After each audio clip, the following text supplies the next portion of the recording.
Marhaban artinya kami lapang menerima. Jadi orang tamu yang datang, kita ucapkan kepadanya marhaban. Itu untuk menggambarkan bahwa hati kami tidak kesal kamu datang, tapi hati kami lapang menerima. Itu arti marhaban yang pertama. Yang kedua, marhaban kalau terambil dari kata rahab adalah tempat bagi pejalan atau kendaraan untuk mengambil bekal dan memperbaiki kendaraan. Itu dalam segi bahasa.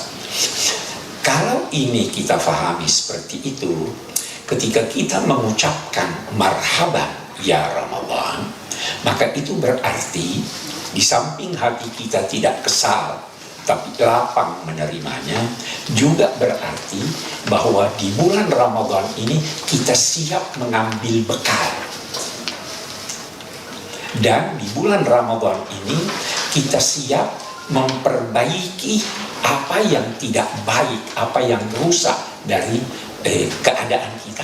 Itu arti marhaban terhib. Begitulah kita ingin menggambarkan kelapangan dada kita dengan kehadiran Ramadan. Bukan saja itu, tapi kesediaan kita untuk mengambil bekal melanjutkan perjalanan, sekaligus kesediaan kita untuk memperbaiki apa yang kurang baik dari kepribadian kita. Itu terhib Ramadan. Sekarang gini, kita mari lihat dulu kelapangan dada ini. Jelas boleh jadi ada di antara kita atau anak-anak kita yang berkata, waduh, puasa lagi. Ya kan? Kapan berakhir ini? Saya itu dikenal oleh cucu-cucu saya kalau ceramah menjelang buka, ada yang bilang, jangan lama-lama kita berbuka. Kan begitu toh. Kita tidak ingin seperti itu. Kita ingin menyambutnya dengan gembira, tetapi penyambutan itu harus disesuaikan dengan tamu yang datang. Kalau demikian, yang pertama dalam konteks penyambutan ini, kita harus tahu Ramadan itu apa. Kalau kita tidak tahu, kita tidak akan menyambutnya, atau kalau disambut setengah-setengah. Puncak dari Ramadan itu sebenarnya Lailatul Qadar. Dan untuk menyambutnya, nah ini kesalahan umum, saya selalu berkata begitu. Kesalahan umum, orang baru siap menyambutnya mulai tanggal 20. Atau boleh jadi tanggal 26 baru siap menyambutnya. Dia itu tamu agung. Tamu agung, kalau kita ke airport, walaupun untuk menyambutnya, belum tentu lihat kita. Ya. Oh, kalau dia lihat kita, belum tentu dia senyum pada kita. Kalau dia senyum pada kita, belum tentu dia ajak kita ngomong. Kalau dia ajak kita ngomong, belum tentu dia mau ke rumah kita. Ya. Kenalilah Ramadan, kenalilah ciri-cirinya supaya dia mau datang ke hati Anda. Kalau tidak akan, saya tidak mau berkata tidak ada manfaatnya, tidak akan banyak manfaatnya. Dalam konteks ini, orang tua-tua kita, sebelum itu dulu, Nabi SAW ada bersabda, Inna li rabbikum fi ayyami dahrikum hadha nafaha ala fata'arradu laha. Sesungguhnya Tuhanmu dalam perjalanan masa ini ada masa-masa di mana dia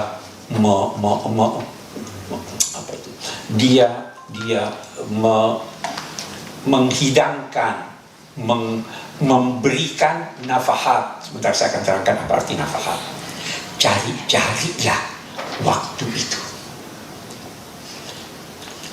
Saya terangkan dulu nafahat. Nafahat itu kira-kira seperti ini. Kalau kita mau ilustrasikan. Hujan. Apa di semua tempat ada hujan? Tidak. Apakah di lokasi yang luas atau yang sempit, semua di lokasi yang sempit itu hujan itu turun? Tidak. Ya kan? Biasa kita lihat di sini basah, di sana tidak. Ada nafahat, ada anugerah Tuhan. Cari-cari tempatnya, cari-cari waktunya. Ya kan? Kalau Anda tidak cari, belum tentu dapat. Tetapi kalau nafahat, satu hal yang bagus, kalau nafahat itu sama-sama hujan, selama Anda di sana, suka atau tidak suka, Anda basah kena hujan. Kapan itu? Banyak ulama ada cerita banyak sekali, tapi salah satunya bulan Ramadan. Cari-cari waktu itu. Kalau mau dapat, siap sepanjang Ramadan. Ya kan? Orang tua-tua kita dulu itu ada mengajarkan doa, panjang doanya, tapi yang saya ingin jelaskan bahwa mereka berkata, ilahana inna likulli lailatin min layali syahri Ramadan nafahat wa mawahib wa atiyat, dan seterusnya. Setiap malam bulan Ramadan Allah menganugerahkan nafahat, mawahib, atiyat. Ya kan? Mawahib itu anugerah yang Anda tidak minta, Anda dikasih. Atiyat itu anugerah yang Anda minta. Nah, di samping nafahat ini tadi. Jadi di bulan ini sangat istimewa. Bisa jadi Anda tidak minta, Anda dikasih. Ya kan? Nah, saya teringat saya di Mesir. Itu setiap pagi secara umum, pada hari-hari biasa kalau kita bersua dengan teman, sabahul khair, ya kan? Tapi kalau Ramadan tidak dipakai itu. Apa sapaannya? Ramadan Karim. Dijawab apa? Allahu Akbar. Anda berkata bahwa Ramadan itu mulia, banyak anugerahnya dan lain-lain sebagainya. Tidak, Allah lebih dari itu. Ini Ramadan. Ya kan? Itu. Jadi kita harus paham supaya kita menyambutnya dengan tulus. Kalau tidak mengerti ini, dia berjalan begitu saja. Yang ketiga yang saya ingin kemukakan,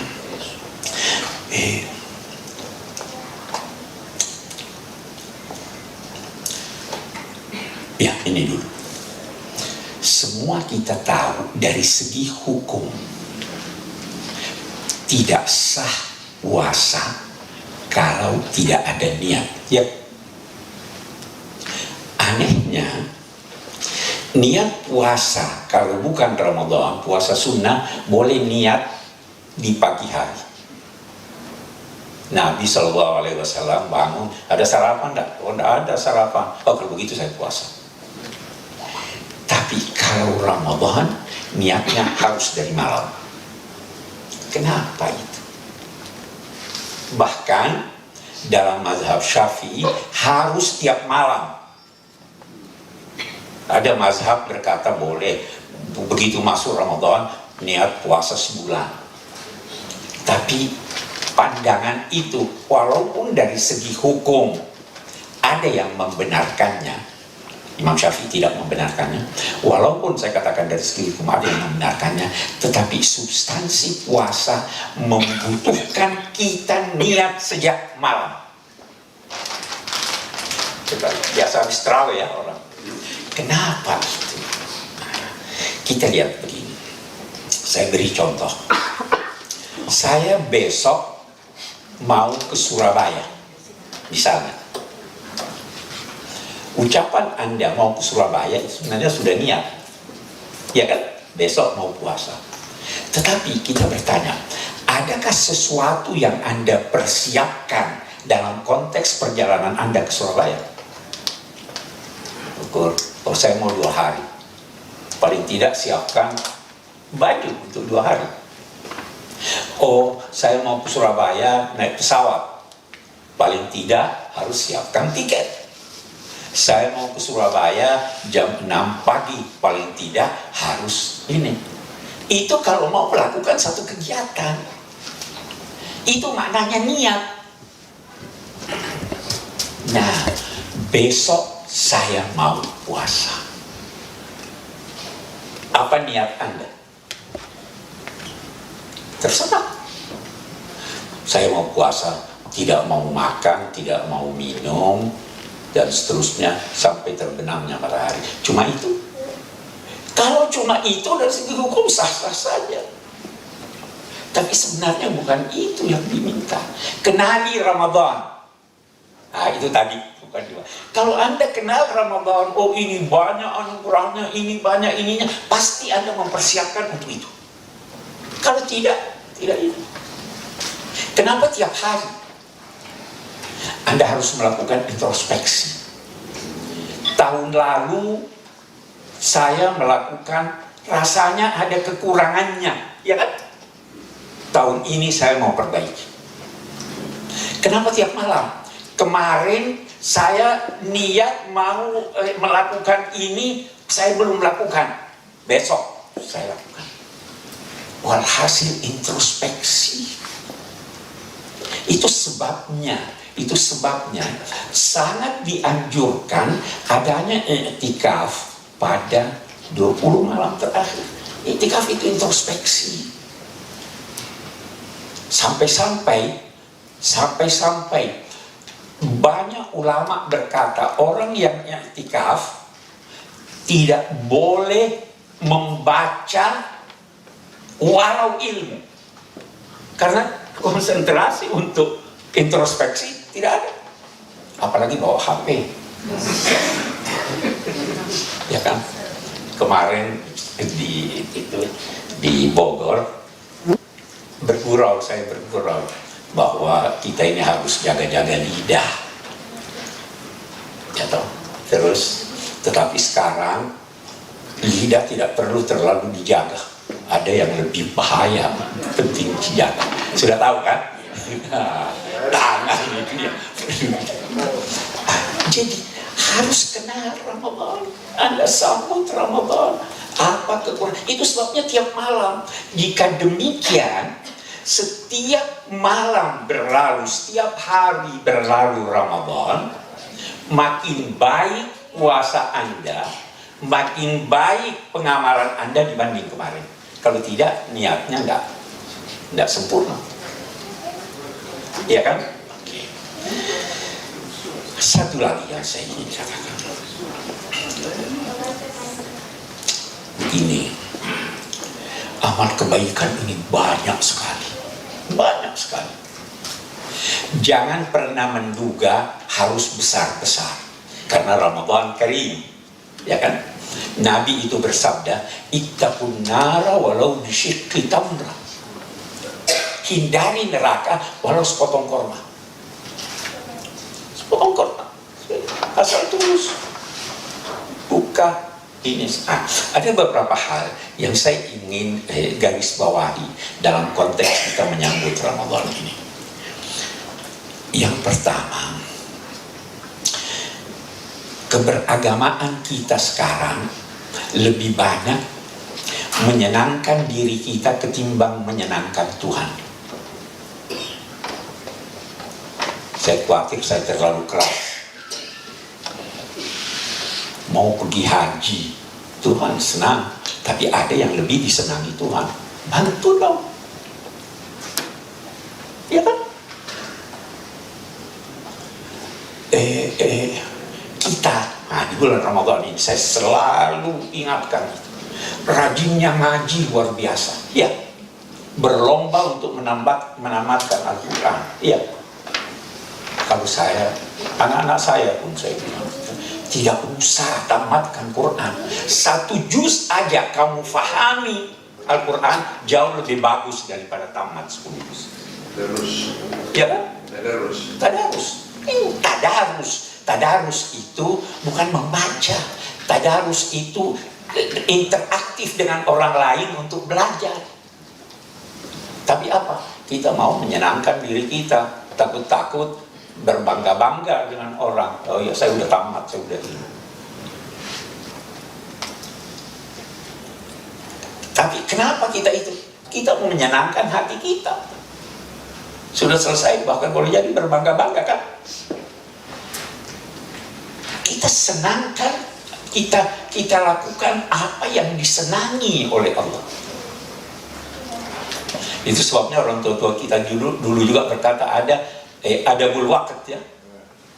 Lihat-lihat waktu ini waktunya untuk apa? Itu kita takhir Ramadan kita.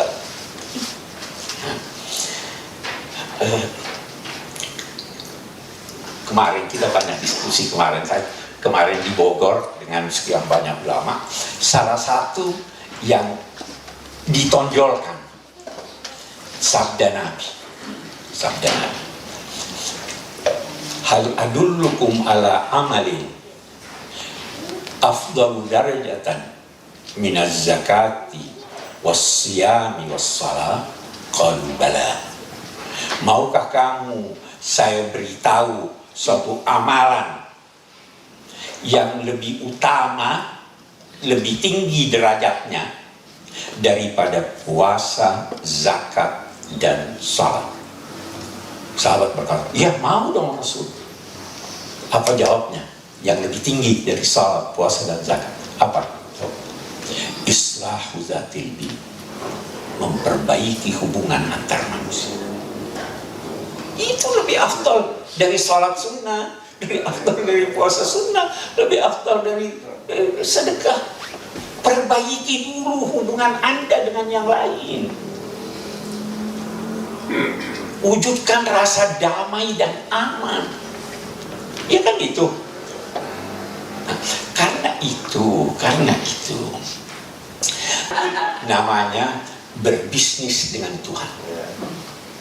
Kita perlu berbisnis dengan Tuhan. Ada 3 tingkat hubungan dengan Tuhan, kata Ibnu Sina. Ada hubungan seperti hubungan hamba sahaya dengan tuannya. Dia baru kerja kalau ada untung, kalau dilihat, atau kalau takut, ya kan? Ada seperti pedagang, ini yang bisnis nih. Cari apa yang mudah, tapi dapat untung banyak. Ya kan? Pedagang kan begitu. Nah, yang tertinggi itu seperti hubungan ibu dengan anak. Tidak pernah ada pamrih. Berkorban ibu pun dia masih senang lihat anaknya tersenyum. Nah, kita mau bisnis. Carilah bukan apa yang Anda senangi. Cari yang Tuhan senangi. Ya kan itu bisnis. Walaupun saya juga garis bawahi bahwa pebisnis itu tidak meletakkan semua telurnya dalam satu keranjang. Ya, jadi lakukan aneka pekerjaan. Prinsipnya jangan cari yang menyenangkan hati Anda. Cari yang menyenangkan pembeli. Apa yang menyenangkan pembeli? Yang bisa membantu, yang bisa menyenangkan hamba-hamba Allah. Itu yang paling disukai.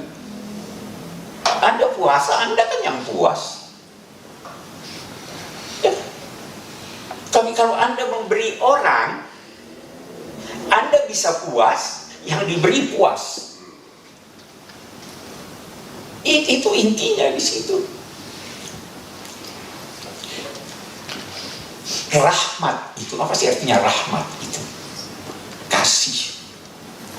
Rahmat itu adalah keperihan hati melihat ketidakberdayaan pihak lain yang mendorong Anda untuk memberi dan berhasil memberi. Itu rahmat. Jadi kalau tidak ada keperihan hati, tidak ada rahmat. Ada keperihan hati tetapi tidak mendorong Anda memberi, bukan rahmat. Ada keperihan hati untuk memberi tapi tidak memberi, bukan rahmat. Nah, itu Imam Ghazali katakan itu syaratnya. Cuma kesian ya. Hanya kesian. Itu bukan rahmat. Kesian, saya mau bantu tapi Anda tidak bantu, itu bukan rahmat. Mau bantu, oke, berusaha untuk membantu dan harus berhasil dalam bantuan itu, baru Anda dinamai memiliki rahmat. Baru lihat, kata Imam Ghazali lagi dalam konteks ini, lihat, sebenarnya rahmat kita manusia itu ada pamrihnya. Kenapa ada pamrihnya? Anda kan perih hati Anda. Kan perih hati Anda. Bagaimana cara Anda menghilangkan keperihan itu? Bantu orang supaya hilang. Ada pamrih atau tidak? Beda dengan rahmatnya Allah. Jadi cari siapa yang perlu dibantu. Itu sebabnya tadi kata Nabi, itu memperbaiki dua orang yang saling berseteru bisa lebih afdal dari sholat, puasa, dan zakat. Kenapa? Sholat, puasa, zakat ada sesuatu.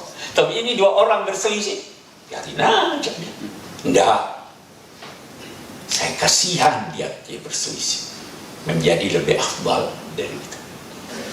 Itu sebabnya tadi Nabi bersabda, sepotong kurma itu bisa.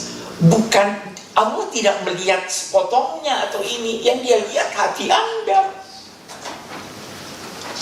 Ya kan begitu. Dan memberi orang lain itu bukan berarti pemberian Anda untuknya. Memberi orang lain itu menitipkan barang Anda untuk dibawakan ke sana. Ya kan itu. Itu Sayyidah Aisyah satu ketika ada kambing, beliau katakan bagi-bagi pada tetangga. Ya. Selama bagaimana sudah membagi? Sudah habis saya bagi, yang sisa pada kita pahanya. Apa kata saya? Yang habis itu yang kita punya. Yang paha ini habis. Yang kita beri itu yang kita punya. Gimana kita dapat nanti di akhirat? Itu yang kita punya. Ya kan? Karena Anda memberi, Anda tidak beri. Anda titipkan barang Anda untuk dibawakan orang lain. Waduh, ya kan itu agama. Ada tulisan, saya ada kemarin waktu dengan Syekh Azhar, saya lama dengan beliau, hampir setiap saat sama beliau, kita diskusi antara lain, saya cerita dengan Syekh, saya ada acara di TV 1 menit. Saya punya acara di SCTV, Dohor dan Asar, 1 menit. Di antara semua acara itu yang paling sulit. Dia, kamu bilang apa 1 menit? Saya bilang, saya kutip Hikam Ata'illah. Ada buku atau sufi besar, dia punya kata-kata hikmat singkat-singkat. Terus dia kata, fikrah ya, ide yang bagus, saya mau tiru itu. Bagus. Baru saya cerita. Saya bilang, saya baca di Hikmah Atha'illah, dia katakan begini, jangan pernah menduga bahwa apa yang kamu berikan secara kontan sekarang dibalas oleh Tuhan secara hutang. Dibalas kontan juga sama Tuhan. Jangan pernah menduga bahwa apa yang kamu berikan dari milikmu sekarang itu nanti baru dibalas Tuhan di akhirat. Baru dibalas, tidak dibalas kontan. Terus dia bilang begini, apa komentar kamu? Saya bilang, saya tidak sependapat dengan dia. Kenapa? Syekh Azhar itu sediting saya, jadi teman kita dari dulu. Kenapa? Saya bilang, Tuhan tidak bayar dengan utang. Karena yang Anda berikan, sumbernya diberikan oleh Tuhan. Dia tidak perlu bayar. Ya kan? Apa yang Anda dapat? Itu bukan milik Anda. Tuhan beri, wa atuhum mimmalillahi alladzi atakum. Berikan mereka dari harta Allah yang diberikan kepada kamu, berikan mereka. Jadi apa yang Anda beri bukan milik Anda. Jadi jangan bilang Tuhan bayar utang. Kan dia punya kok yang Anda beri. Syekh Hasan, ahsanta. Bagus, pendapatmu bagus ini. Karena itu bukan milik kita, tetapi Allahu Karim. Ini Ramadan Karim. Dia anggap bahwa saya berikan kamu ganjarannya di hari kemudian. Jadi jangan pernah berkata Anda itu. Carilah lapangan, sangat luas lapangan untuk mengabdi ini. Saya hanya sekali lagi ingin menekankan, memberi orang lain itu jauh lebih baik dampaknya daripada hanya memuaskan diri kita sendiri, walaupun kepuasan itu sesuai dengan tuntunan Allah. Ngaji memuaskan kita, ya kan? Senang ya. Tetapi ada yang lebih bagus dari itu. Aneka bentuk bantuan bisa kita berikan, dan saya kira salah satu yang paling penting itu adalah membina manusia.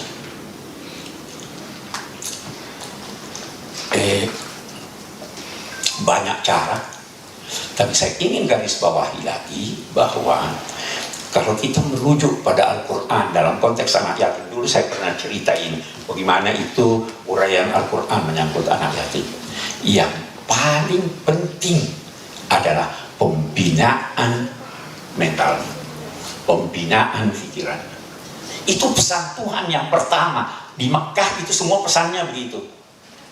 Ara'aita alladzi yukadzibu bid-din fadzalika alladzi yad'u al-yatim. Semua ayat-ayat yang turun di Mekah belum berbicara tentang memberi bantuan keuangan. Nah, sehingga perhatian harus ke sana. Itu yang pertama. Jangan bilang, saya mau kasih, belikan dia baju. Tidak, kasih untuk mendidik dia. Kasih untuk membina mentalnya. Jangan jadi minder. Kalau kita tidak bisa, minta bantuan orang lain. Salurkan kepada yang kira-kira bisa. Itu yang dikehendaki oleh Allah. Jadi, kita puas, tetapi yang itu lebih puas. Apalagi kalau berhasil nanti, itu dia akan doakan kita. Dia. Atau kalaupun dia tidak doakan, amal-amal solehnya mengalir untuk kita. Bukan ada amal jariah seperti itu. Saya kira itu mungkin persiapan kita menyambut Ramadan, mengetahui lebih banyak substansinya apa, mengetahui lebih banyak apa yang mesti kita dahulukan untuk kita amalkan, yang intinya bukan hanya yang menyenangkan hati, tetapi menyenangkan Allah dan menyenangkan orang lain. Wassalamualaikum warahmatullahi wabarakatuh.